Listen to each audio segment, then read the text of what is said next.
Hello students, मैं Raju Yadav, Horton skill centre near Jat college Hisar. Students, हमारा topic सी language का चल रहा है। सी लैंग्वेज में हमने फंक्शन को स्टार्ट कर रखा है। तो फंक्शन का पहला जो टॉपिक है वो हमने पढ़ लिया था, उसके एग्जाम्पल भी हमने करके देख लिए हैं। तो जो अब बात आती है हमारे फंक्शंस के टाइप, ठीक है। इंटरनल टाइप और एक्सटर्नल टाइप, दो टाइप होते हैं फंक्शन के, ठीक है। वैसे एक्सटर्नल तो होते हैं यूजर डिफाइन और प्री डिफाइन, ठीक है। यूजर डिफाइन और प्री डिफाइन फंक्शन हो गए, दो टाइप हो गए। इंटरनल की बात करें, जब फंक्शन के ऊपर हम काम कर रहे हैं तो वो कितने टाइप के होते हैं, तो वो भी हम डिस्कस करेंगे। वो चार टाइप के होते हैं हमारे पास फंक्शंस। तो कौन कौन से होते हैं वो मैं आपको यहाँ पे बता देता हूँ लिख के कि कौन कौन से टाइप होते हैं। ये हमारा पुराने वाला प्रोग्राम है, तो इसकी जगह पर नई फाइल ले लेते हैं। पहले तो ये काम करते हैं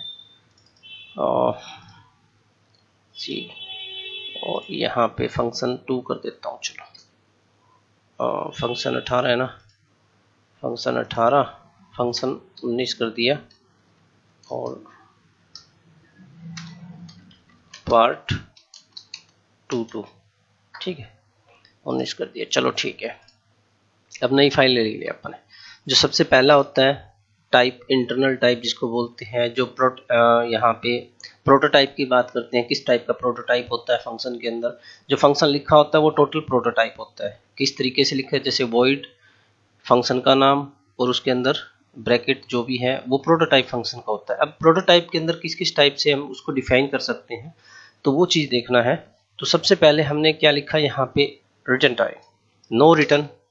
इस बात का ध्यान रखना, पहला टाइप है ये नो रिटर्न, नो आर्गुमेंट्स। भाई जो फंक्शन होगा उसमें कोई वैल्यू रिटर्न नहीं करनी आपको और कोई उसमें अंदर आर्गुमेंट नहीं होगा, ये बात याद रखना, ठीक है। Number 2, with return no arguments, ठीक है। दूसरा टाइप आपके पास ये रहेगा, ठीक है। तीसरा टाइप आता है आपके पास यहाँ पे विद रिटर्न विद आर्गुमेंट्स। चौथा टाइप आता है आपके पास नो रिटर्न विद आर्गुमेंट्स। तो ये आपके पास क्या होता है, टाइप डिक्लेयर करने का तरीका होता है कि किस टाइप का फंक्शन है, किस टाइप की हमें रिक्वायरमेंट है। उस हिसाब से हम क्या कर सकते हैं, फंक्शन को अलग अलग रूल्स के अंदर बांट देते हैं, ठीक है। तो प्रोटोटाइप बता दिया हमने। अब इन्हीं को हम बार बार समझेंगे कि किस टाइप का फंक्शन था, कैसे यूज करना। रिजल्ट आपको सिमिलर मिलेगा, कोई डिफरेंस नहीं आएगा, जो भी काम करोगे आपको मिलेगा, ठीक है। बट लिखने का तरीका है जो कि थोड़ा सा, अगर आपके पास कॉम्प्लेक्स प्रोग्राम बनाने जा रहे हो तो रिटर्न भी टाइप करना पड़ेगा हमें, उसको आर्गुमेंट भी देना पड़ेगा। सिंपल प्रोग्राम बना रहे हैं तो नो रिटर्न नो आर्गुमेंट रह जाएगा, ठीक है। तो अगर किसी आर्गुमेंट का मतलब भी बताऊंगा, रिटर्न टाइप का मतलब बताऊंगा, तो आप तो ये नोट करने हैं कि हमारे पास जो फंक्शन लिखने के तरीके हैं वो इतने टाइप के हैं। No return no argument with return, no argument with return with argument, no return with argument. Clear है? तो मैं यहाँ से डिलीट कर देता हूँ। तो सबसे पहले हम प्रोग्राम बनाने जा रहे हैं नो रिटर्न विद आर्गुमेंट का। उसी में मैं आपको डायरेक्टली समझा दूंगा कि कैसे क्या होता है। तो आपने क्या किया, हैश इंक्लूड यहाँ पे studio.h, फिर हैश इंक्लूड यहाँ पे लिख लिया conio.h, ठीक है। अब फंक्शन डिक्लेयर करना है हमें। पहला फंक्शन का टाइप था हमारा यहाँ पे नो रिटर्न नो आर्गुमेंट। तो जहाँ वॉइड लग जाएगा वहाँ पे कोई वैल्यू आपको रिटर्न नहीं करनी है। नो रिटर्न, फंक्शन का नाम, मैंने फंक्शन का नाम रख दिया यहाँ पे डिस्प्ले, ठीक है। यहाँ पे अब देखो, यहाँ पे तीन चीजें दिखेगी आपको। ये तो हो गया नो रिटर्न, यानी कि वॉइड लिख दिया तो वैल्यू को क्या करेगा, रिटर्न नहीं करेगा। अगर मैं इसकी जगह इंटीजर लिख दूं तो इंटीजर वैल्यू को रिटर्न करेगा, पास करेगा ये, ठीक है। तो इसलिए हमें क्या रखना है, यहाँ पे नो रिटर्न के केस में वॉइड रखना है, ठीक है। डिस्प्ले फंक्शन का नाम हो गया। फंक्शन का नाम आपकी मर्जी है वो रख सकते हो। तीसरी चीज आती है आर्गुमेंट, यानी कि इस बॉक्स के अंदर जो ये आपने ब्रैकेट्स लगा रखी है, अगर इसके अंदर कुछ आप लिखते हो, डाटा टाइप या वेरिएबल डिक्लेयर करते हो, तो वो इसका आर्गुमेंट माना जाता है। लेकिन हमने इसको ब्लैंक छोड़ दिया, इसका मतलब क्या है, नो आर्गुमेंट। ठीक है, वॉइड डिस्प्ले, आगे हमने कुछ फिल नहीं किया, इसलिए ये फंक्शन क्या बन गया, नो रिटर्न नो आर्गुमेंट। ठीक है, इसका एक पूरा एग्जांपल बना लेते हैं अपन। मेन फंक्शन ले लिया, मेन फंक्शन मैंने यहाँ पे डिक्लेयर करके छोड़ दिया। पहले मैं काम करता हूँ यहाँ पे वॉइड डिस्प्ले है वाले फंक्शन पे, वॉइड डिस्प्ले पे गए। अब ये फंक्शन अपन एज इट इज लिखना जरूरी है, क्योंकि ऊपर फंक्शन का नाम है, स्पेलिंग है वगैरह, वो सही होनी चाहिए। अभी इस बात का ध्यान रखना, कदे आप डिस्प्ले हुई स्पेलिंग ऊपर कुछ और है, नीचे यहाँ पे कुछ और है, तो गलत हो जाएगा, क्योंकि वो डिक्लेयर नहीं किया माना जाएगा। ठीक है, फिर आपने यहाँ पे प्रिंटअप में एक मैसेज पास कर दिया, जो भी आपको पास करना था। यहाँ पे आपने मैसेज में लिख दो नो टर्न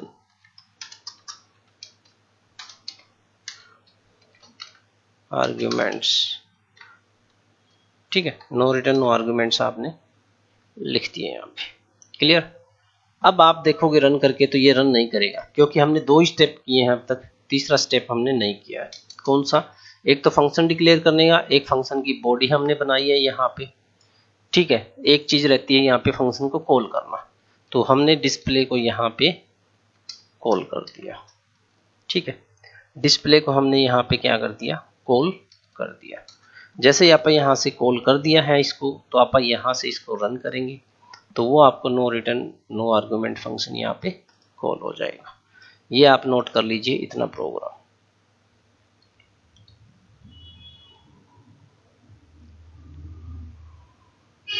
चलो ठीक है, आपने ये प्रोग्राम इतना नोट कर लिया। अब 1-2 एग्जांपल और बनाते हैं आप इसका, नो रिटर्न नो आर्गुमेंट का लूप के अंदर प्रोग्राम बनाते हैं। चलो, आपको एक प्रोग्राम ये दिया है मैंने कि आपको जो हेलो वर्ल्ड है वो आपको 10 टाइम्स आपको प्रिंट करवाना है। तो कैसे करवाएंगे वो देखो।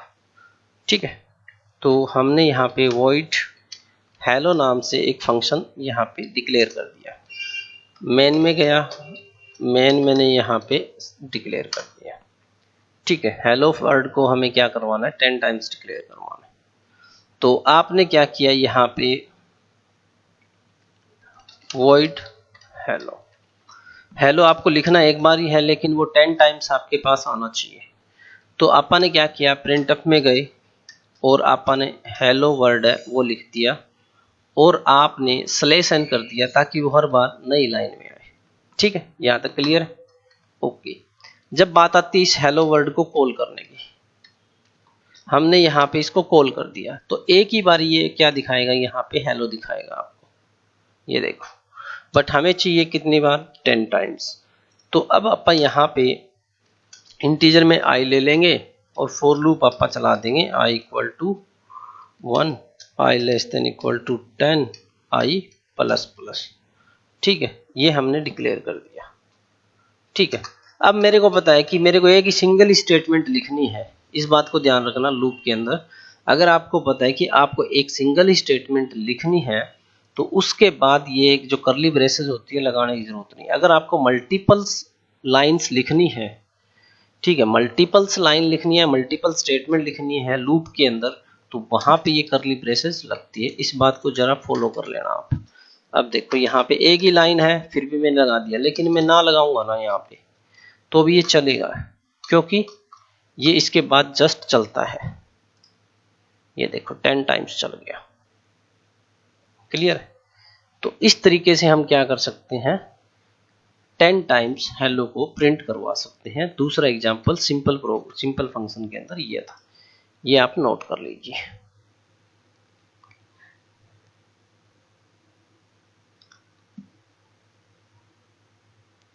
चलो, आपने ये नोट कर लिया।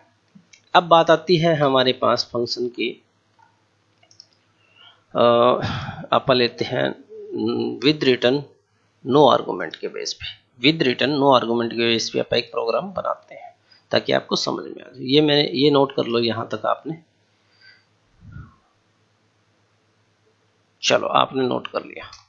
अब विद रिटर्न नो आर्गुमेंट का हमें एक प्रोग्राम बनाना है, तो हम कैसे बनाएंगे उसके लिए, ये देखो यहाँ पे मैंने क्या किया, यहाँ पे रिटर्न टाइप देना है तो इंटीजर मैंने यहाँ पे रिटर्न करना है, इस बात का ध्यान रखना। इंटीजर अगर आप डिक्लेयर कर रहे हो तो इंटीजर वैल्यू ही क्या करेगा, फंक्शन रिटर्न करेगा। और रिटर्न करने का सबसे बड़ा फायदा ये होता है कि उस वैल्यू को आप कहीं पे भी यूज कर सकते हो फंक्शन से बाहर, ठीक है। जैसे कि एग्जांपल आप अभी करेंगे, समझा दूंगा मैं। अब आपने क्या किया, यहाँ पे इंटीजर मैंने फैक्टोरियल निकालना है, फैक्टोरियल, ठीक है। मैं आर्गुमेंट कुछ पास नहीं करूंगा यहाँ पे, ठीक है। फैक्टोरियल निकालना है, मैं आर्गुमेंट यहाँ पे कोई पास नहीं कर रहा, ठीक है। अब मैंने क्या किया, यहाँ पे वॉइड मेन फंक्शन डिक्लेयर कर दूंगा, ठीक है। मैंने डिक्लेयर कर दिया। अब बात आती है यहाँ पे अगेन इंटीजर फैक्टोरियल, ठीक है, फैक्टोरियल। अब फैक्टोरियल के हमें रिक्वायरमेंट है, वो सारी वैल्यू ले लो। इंटीजर में आपने ले लिया यहाँ पे एक नंबर, एक लूप, एक एफ, ठीक है। एफ की वैल्यू 1 पास कर दी और प्रिंटअप में मैसेज लिख दिया यहाँ पे आपने इंटर एनी नंबर 4 फैक्टोरियल। ये आपको पता होना चाहिए भैया, नंबर एंटर करवा रहे हैं तो वो किसके लिए करवा रहे हैं आप, ठीक है।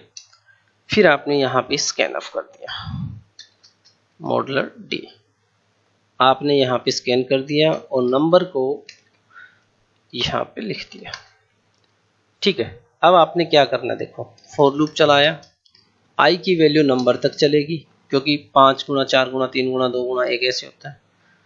आई ग्रेटर देन इक्वल टू 1 तक चलेगा और आई माइनस माइनस हो जाएगा। यहाँ पे क्लियर है, यहाँ तक समझ में आ गई बात। 5 गुना 4 गुना 3 गुना 2 गुना 1 करना है अपन, इसलिए पहले जो वैल्यू डालेंगे वो उल्टा चलेगा। फिर f इक्वल टू 1 ले लिया ताकि हम मल्टीप्लाई कर देंगे, अगर 0 करते तो वो 0 ही रह जाता, हमेशा के लिए मल्टीप्लाई नहीं होता।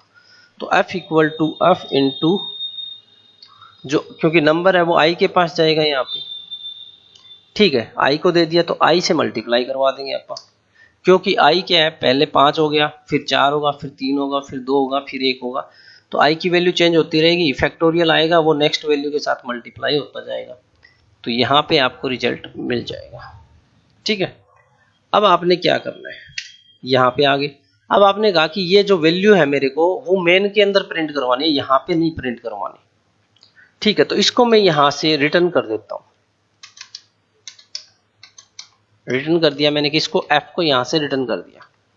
देखो मैंने यहाँ पे रिटर्न टाइप लिख दिया ना, तो इसका मतलब क्या है कि ये वैल्यू मैं यहाँ से रिटर्न कर रहा हूँ, मेरे को यहाँ पे नहीं चाहिए।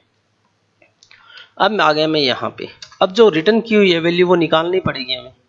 तो निकालने के लिए अपन क्या किया, कोई भी एक वेरिएबल ले लिया फैक्ट नाम से, कोई भी ले लो, चाहे वेरिएबल आपने या रिजल्ट ले लो, रिजल्ट ले लिया आप, इंट रिजल्ट आपने क्या ले लिया, यहाँ पे एक वेरिएबल ले लिया। अब जो वैल्यू आई है वहां से वो किस में आ जाएगी, रिजल्ट में आ जाएगी। कैसे आएगी, जब यहाँ पे फैक्टोरियल को कॉल करेंगे, ठीक है। जो फंक्शन है हम डायरेक्ट कॉल करते हैं तो इसका मतलब वो रिटर्न नहीं कर रहा। अगर हम किसी वैल्यू के अंदर उसको हम डालते हैं, फंक्शन को कॉल करवाते हैं, तो इसका मतलब वहां से वैल्यू रिटर्न होके आई है, और वो वैल्यू रिटर्न हुई है वो किसको दे दी हमने, रिजल्ट को दे दिया। रिजल्ट को वैल्यू मिल गई, उसके बाद आपने प्रिंट करवा दिया, यहाँ पे सलेशन लगाया, factorial is modular D comma और यहाँ पे रिजल्ट, रिजल्ट आपने यहाँ पे लिख दिया, ठीक है। अब इसको रन कर लेते हैं, सेव कर दो पहले कंट्रोल-S, फिर इसको रन कर दीजिए। अब आपसे ये पूछ रहा है एंटर एनी नंबर 4 फैक्टोरियल, आपने लिखा 5। अब 5 का फैक्टोरियल आपको यहाँ पे मिल रहा है 120, प्रॉपर मिल रहा है, कोई दिक्कत नहीं है, क्योंकि ये फंक्शन आपको यहाँ पे इसलिए रिजल्ट आपको मिल रहा है क्योंकि यहाँ से वैल्यू रिटर्न हुई है। रिटर्न होने के बाद यहाँ से आपने नंबर लिखा, आपने स्कैन करवाया, लूप लगाया, फैक्टोरियल निकाला, निकालने के बाद आपने यहाँ से रिटर्न किया, और रिटर्न करने का फ़ायदा क्या हुआ यहाँ पे कि हम इस वैल्यू को कहीं पे भी यूज कर सकते हैं। ये देखो हमने यहाँ से वैल्यू को यूज कर लिया। तो एक छोटा सा प्रोग्राम बना है रिटर्न टाइप का, एक और बना के दिखाऊंगा आपको। पहले इस प्रोग्राम को इतना नोट कर लीजिए, ये प्रोग्राम नोट कर लीजिए आप।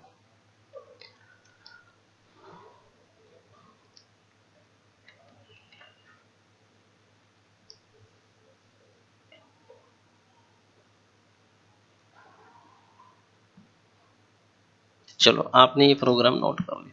अब रिटर्न टाइप का एक और एग्जांपल बनाते हैं। दो अलग अलग फंक्शन है मेरे पास, दो अलग अलग फंक्शन है मेरे पास, उन दोनों के अंदर अलग अलग वैल्यू है और उन दोनों वैल्यू को मैं जोड़ना चाहता हूं फंक्शन से बाहर। तो हम कैसे जोड़ेंगे, देखो इसको मैंने यहां से डिलीट कर दिया।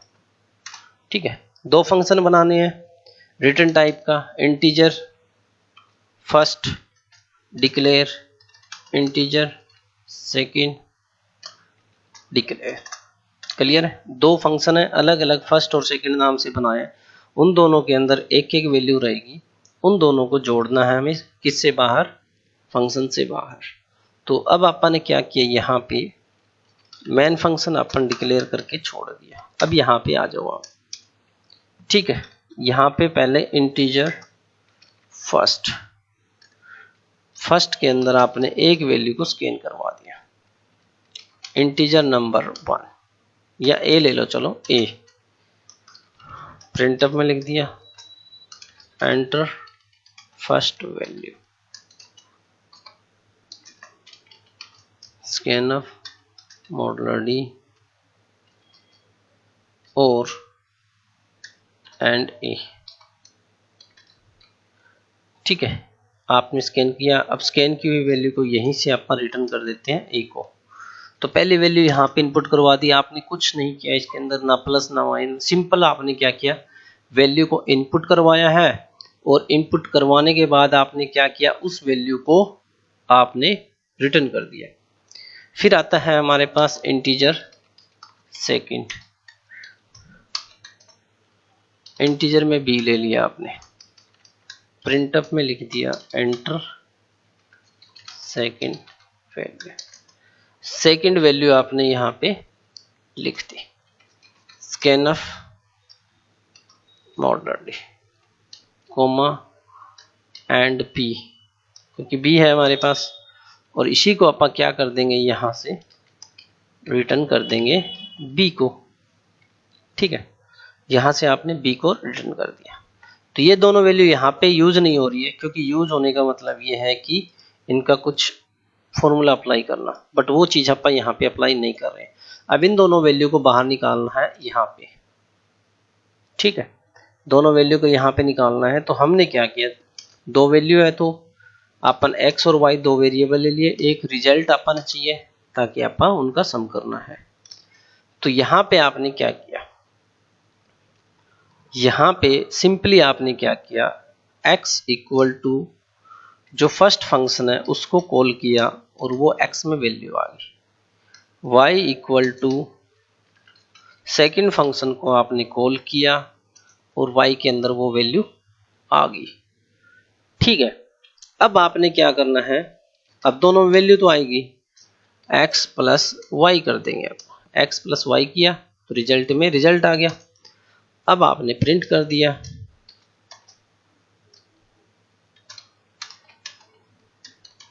मॉडुलर डी कॉमा रिजल्ट, और ये रिजल्ट आ गया। तो एक छोटा सा प्रोग्राम बना है हमारा, जिसके अंदर हमने क्या किया है, दो अलग अलग फंक्शन को हमने रिटर्न टाइप बना के उनकी वैल्यू को, पहली वैल्यू है दूसरी वैल्यू है 5 और 4 9। तो ये देखो आपने क्या किया, यहाँ पे फंक्शन को कॉल करके पहली वैल्यू ये है, दूसरी वैल्यू ये है, तो ये देखो 4 और 9 13। तो ये रिजल्ट आपको मिला है यूजिंग रिटर्न टाइप फंक्शन से। ठीक है, तो यहाँ पे रिटर्न टाइप फंक्शन आपके पास आया है। दोबारा समझ लो इसको, आपने क्या किया, एक फंक्शन डिक्लेयर किया, दूसरा फंक्शन डिक्लेयर किया। ठीक है, कौन सा टाइप है, रिटर्न टाइप है। उसके बाद आपने क्या किया, यहाँ पे आ जाओ, फर्स्ट के अंदर गए, इंटीजर ए ले लिया और दोनों वैल्यू को यहाँ पे स्कैन करवा दिया ए को, और यहाँ पे बी वाले सेकंड वाले में बी को कॉल कर दिया, और उन दोनों को आपने रिटर्न कर दिया अलग अलग। ठीक है, रिटर्न एक्स और इंटीजर इन ए और इंटीजर रिटर्न बी। उसके बाद आया है कि इन दोनों को वैल्यू अपन निकालनी है, तो इसलिए हमने क्या किया, यहाँ पे एक्स और वाई दो वेरिएबल ले लिए और रिजल्ट ले लिया। एक्स के अंदर तो पहले वाले की वैल्यू आ गई, वाई वाले के अंदर दूसरे की वैल्यू आ गई। ठीक है, वाई वाले के अंदर क्या होगी, दूसरे की वैल्यू आ गई, और रिजल्ट में क्या मिल गया, एक्स प्लस वाई मिल गया आपको, और प्रिंट करवा दिया हमने ए इज और ये। तो इसलिए क्या करेगा, ये वैल्यू इसमें, ये वैल्यू इसमें, और ये जुड़ गई और रिजल्ट आपको प्रिंट मिल गया। तो ये एक छोटा सा प्रोग्राम बना है, ये पहले आप नोट कर लीजिए इसको, ये यहाँ से लेके यहाँ तक नोट कर लेना, पहले इतना नोट कर लो आप।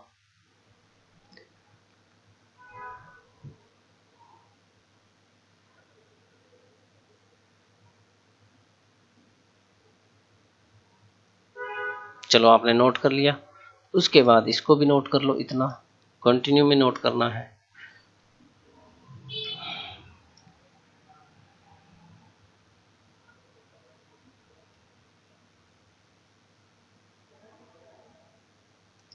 ओके स्टूडेंट्स, इस वीडियो में इतना ही। आगे जो वीडियो होगी वो हमारी विद रिटर्न विद आर्गूमेंट और नो रिटर्न विद आर्गूमेंट करेंगे।